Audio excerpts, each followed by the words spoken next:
China sets an economic target of 4.5% to 5% for 2026.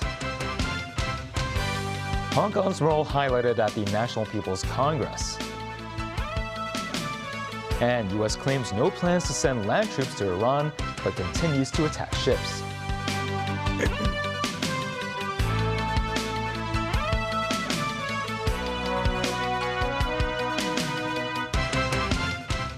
Good evening and welcome to TVB News. The National People's Congress opened its annual session in Beijing this morning, with President Xi Jinping attending the opening meeting. In delivering the government work report, Premier Li Qiang said China has set its economic growth target for this year at between 4.5% and 5%. One of the focuses will be on domestic demand, aiming to stimulate consumption for sustained growth. Secure Ip reports from Beijing.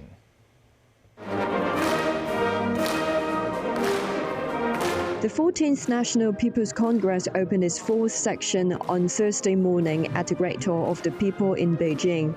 President Xi Jinping and other party and state leaders attended the opening meeting.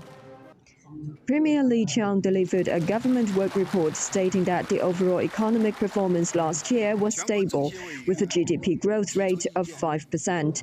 This year's target growth rate is lowered to between 4.5% and 5%, with the aim of establishing a solid foundation for future development. This target aligns with the broader vision for 2035 and corresponds with the long-term growth potential of the economy. Additionally, this year marks the beginning of the 15th five-year plan. Premier Li introduced a number of government initiatives and outlined 20 key benchmarks, including a commitment to double per capita GDP by 2035 as compared to 2020, reaching the level of moderately developed countries. The expenditure on research and development is expected to increase at an average annual rate of over 7%. In terms of technology development, the digital economy industry is projected to grow by 12.5%. Furthermore, domestic consumption will be a key focus this year. The government plans to boost consumption, investments, and grassroots income to enhance spending power. Li Qiang also mentioned that the overall strategy and the continuity of the policies should also be taken into consideration when implementing the 15th five-year plan. Sakurib, TVB News, Beijing. The Premier's government work report says Hong Kong needs to better integrate into the national development. It also highlights Hong Kong's important role of maintaining close connections with the mainland and the world. Mosinai reports. Chief Executive John Lee and his Macau counterpart Sam Ho-fai attended the opening meeting of the fourth session of the 14th National People's Congress in Beijing on Thursday morning. When delivering the government work report, Premier Li Qiang mentioned Hong Kong and Macau 3 times, including support for building an international technological innovation center in the Greater Bay Area. Efforts will be made to pursue full integration between technological and industrial innovation. The Beijing, Tianjin, Hebei, and Guangdong, Hong Kong, Macau Greater Bay Area will be built into international centers for scientific innovation. We will build them into world-class innovation engines. Li also said the governance efficacy of Hong Kong and Macau needs to be strengthened. We resolutely implement the policy of one country, two systems, and we will see that Hong Kong and Macau are administered by patriots so that Hong Kong and Macau can better integrate into and contribute to the country's overall development and ensure long-term prosperity and stability. Henry Tan, a standing committee member of the Chinese People's Political Consultative Conference, said the 15th five-year plan will continue to help the internationalization of Hong Kong. Nancy Ip, a Hong Kong deputy to the National People's Congress, said she hopes to contribute to the country's education sector under the 15th five-year plan. On social media, Chief Executive John Lee said he will lead the Hong Kong government in formulating a policy framework to align with the national 15th five-year plan. Lee said authorities have established preparatory groups that will complete the Hong Kong five-year plan within this year. Mosinai, TVB News. We will have more stories on the National People's Congress later in the newscast. Overseas, Iran launched more missiles at Israel and U.S. bases as war in the Middle East enters a sixth day. Elsewhere, Senate Republicans voted down an effort to halt the U.S.'s participation in the conflict. The White House also said there are currently no plans to deploy U.S. troops in Iran. Diana Rall tells us more. Israel announced multiple incoming attacks early Thursday in Iran, including a large-scale wave of strikes against infrastructure in Iran's capital, Tehran. The Israeli military said its air force struck and dismantled an armed ballistic missile launcher in the area of Qom that was ready to launch a missile towards the Israeli home front. It added, in addition, an aerial defense system was struck in Isfahan. This comes as Iranian state television said there was a new wave of attacks targeting Israel and U.S. military bases in the region. Back in Washington, Senate Republicans voted down an effort to halt U.S. President Donald Trump's war against Iran, demonstrating early support for a conflict that has rapidly spread across the Middle East with no clear U.S. exit strategy. The legislation known as a War Powers Resolution failed on a 47-53 vote tally. But when the regime falls, and it's not if, it's when, the people of Iran will have a new chance, I hope, to start anew. I don't know what will happen, but I know it will be their decision. It's not our decision. America's not going to go in and run Iran. We're going to try to take down a terrorist regime that is bent on our destruction. However, the White House said U.S. troops on the ground in Iran are not part of the plan for this operation at this time. Well, they're not part of the plan for this operation at this time, but I certainly will never take away military options on behalf of the President of the United States or the Commander-in-Chief, and he wisely does not do the same for himself. Meanwhile, sailors aboard the Iranian warship that was struck by a U.S.-fired torpedo off the coast of Sri Lanka were being treated in hospital. It is understood that up to 87 bodies were recovered while 32 were rescued. The attack was one of the few instances of a submarine sinking a ship since World War II. General TV News. The Lebanese capital of Beirut and Iraq's Kurdish region are caught in the crossfire as the U.S.-Israeli war on Iran spirals. Turkey announced intercepting a missile launched from Iran and said it is working with NATO allies on carrying out necessary interventions against the threat. Danny Zhou reports. Israel announced early Thursday that its military had begun pounding Hezbollah infrastructure in Beirut as its 24-hour deadline for Iranian officials to leave Lebanon expired. Sources say as many as 76 Israeli airstrikes hit eastern and southern Lebanon as well as Beirut's southern suburbs during the wee hours. 8 people were killed this morning, says Lebanon's official media, and an unspecified number of individuals are injured. Iranian military launched an operation targeting Kurds in the north of neighboring Iraq. Residents of Erbil, capital of the semi-autonomous Kurdish region, woke up to explosions from drones and missiles that shattered their windows.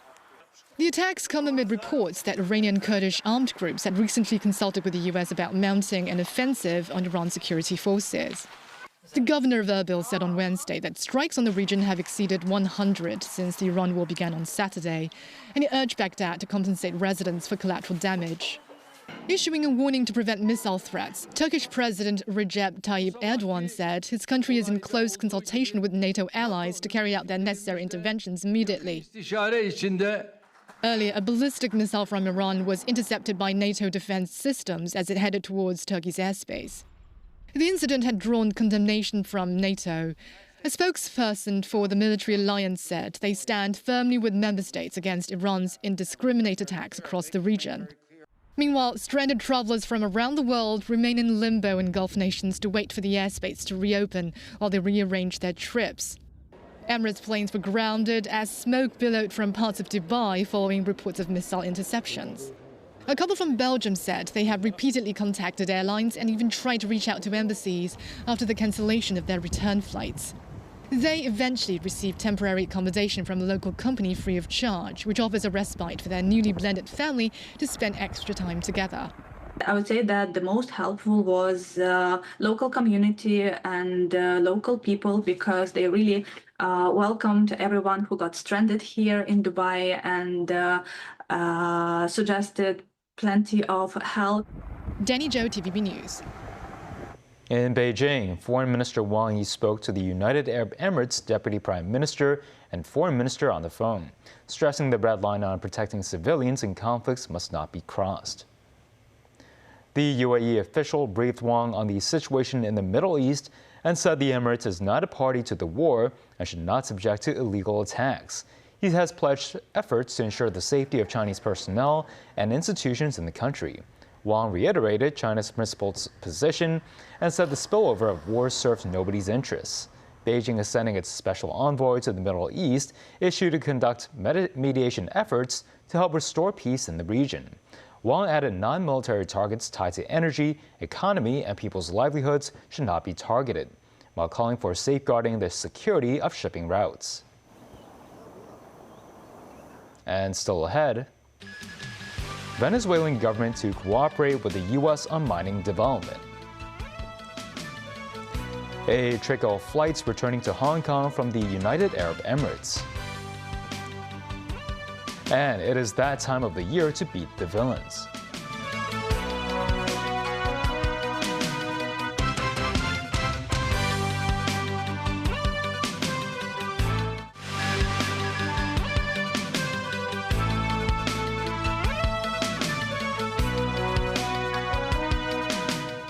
Welcome back.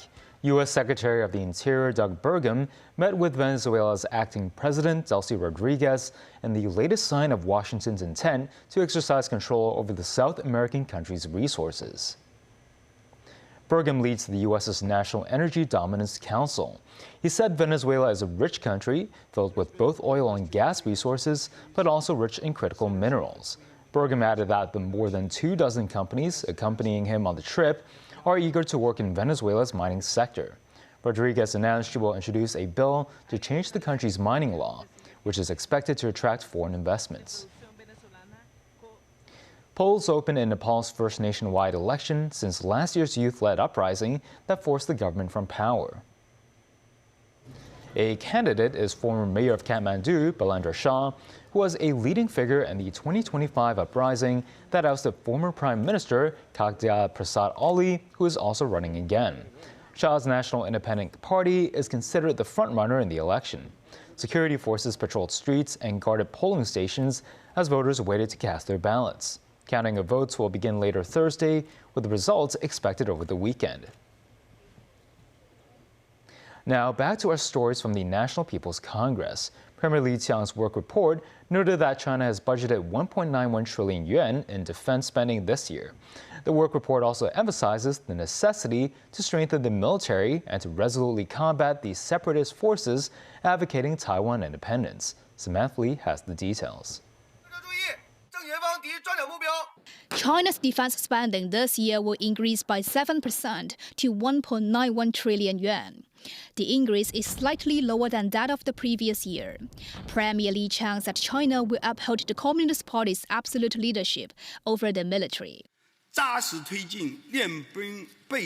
He said the PLA will advance military training and war preparedness and accelerate the development of advanced combat capabilities, thereby enhancing the capacity to safeguard national sovereignty, security, and development interests. On Taiwan, Li said Beijing remains committed to deepening cooperation and integrated development across the Taiwan Strait. He said Beijing will firmly fight against Taiwan separatist forces while fostering the peaceful development of cross-strait relations. Underscoring the One China principle and the 1992 consensus, Li said the authorities will crack down on independence movements and oppose external interference. On foreign policy, the report noted that China's major country diplomacy has achieved new results, making significant contributions to promoting world peace and development. The report said this year China will adhere to an independent and peaceful foreign policy. Samantha Lee, TVB News. Premier Li Qiang's work report places considerable emphasis on innovation and technology, noting China will accelerate the development of high-level technological self-reliance. The report outlines plans to foster new engines of economic growth in emerging industries, such as quantum computing, embodied artificial intelligence, and 6G mobile networks. Samantha Lee again. In line with the rapid development of technology in China, the work report highlights Beijing's commitment to science and technology. Stressing tech innovation and self-reliance, Premier Li Qiang calls for breakthroughs in core technologies. The report outlines the priorities for research and development, as well as the popularization of science and technology. Li said the government is expected to take the lead in investing in and nurturing emerging industries. State-owned enterprises are encouraged to explore applications to help foster new pillar industries, such as integrated circuits, aerospace, biomedicine, and the low-altitude economy. But some industry leaders said there are some current challenges. Lei Jing, founder and CEO of tech giant Xiaomi, said the shortage of computer chips creates a major bottleneck. Lei said with the surging demand for artificial intelligence, there is a severe global shortage of computer chips, and prices skyrocketed over the past year. He said this has put pressure on his firm's smartphone and related businesses, and they are exploring ways to minimize the impact on customers. Samantha Lee, TVB News. Some Hong Kongers previously stranded in the Middle East are slowly making their way back to the city, with the second batch of residents expected to land at the Hong Kong International Airport via an Emirates flight tonight. The aviation sector said the return was facilitated by the flight corridor arranged by the United Arab Emirates, but noted other airlines are still assessing the flight risk in Middle Eastern airspace. After being stranded in Dubai for 4 days and having experienced multiple ticket cancellations, Hong Kong resident Bo Yi successfully purchased an Emirates economy flight ticket and is expected to return to the city at around 10 p.m. today. She said she feels relieved after completing her check-in procedures, adding that she misses her cats waiting for her back home. Bo Yi believes she will avoid the Middle East for the time being and will consider taking direct flights if planning a trip to Europe in the future. Aboard the same flight will be 20 people traveling with tourism agency WWPKG and another 22 traveling with Wing On Travel. Since the start of the Iran conflict, several Middle Eastern countries have closed their airspace, posing a major challenge to the global aviation sector. But the United Arab Emirates has arranged a special flight corridor permitting flights to travel southward. The passage currently allows a maximum of around 40 flights per hour.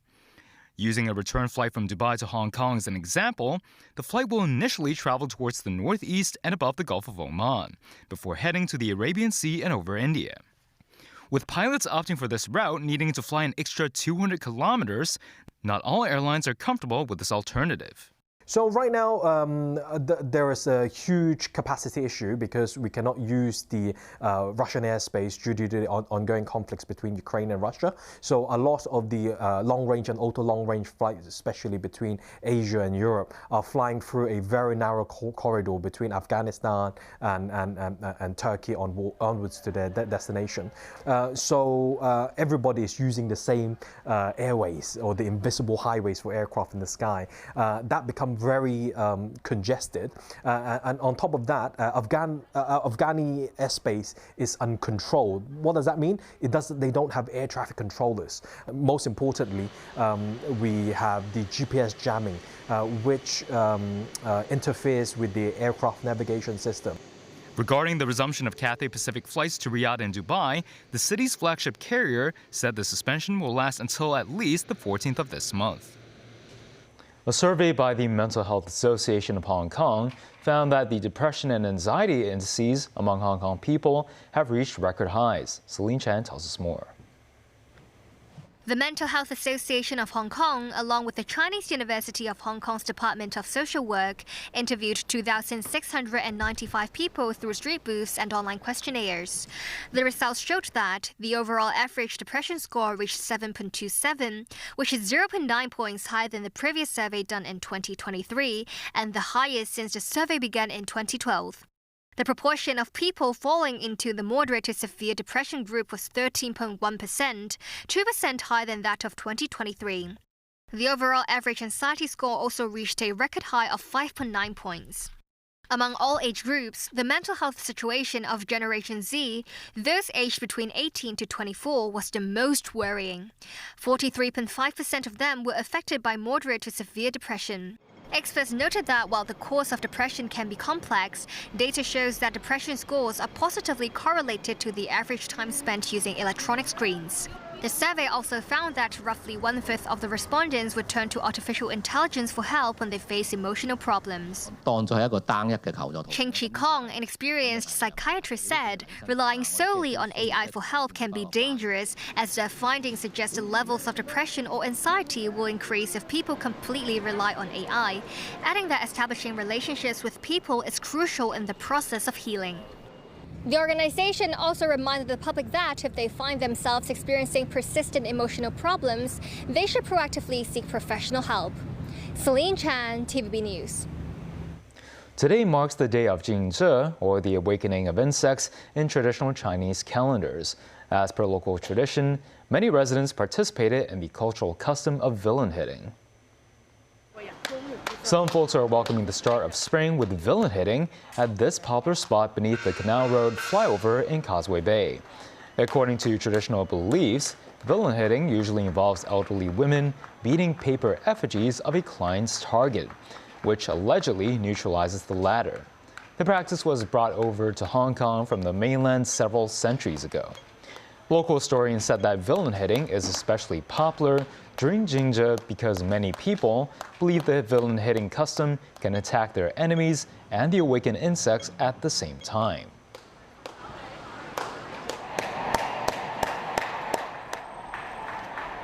And that's the news. Thanks for watching.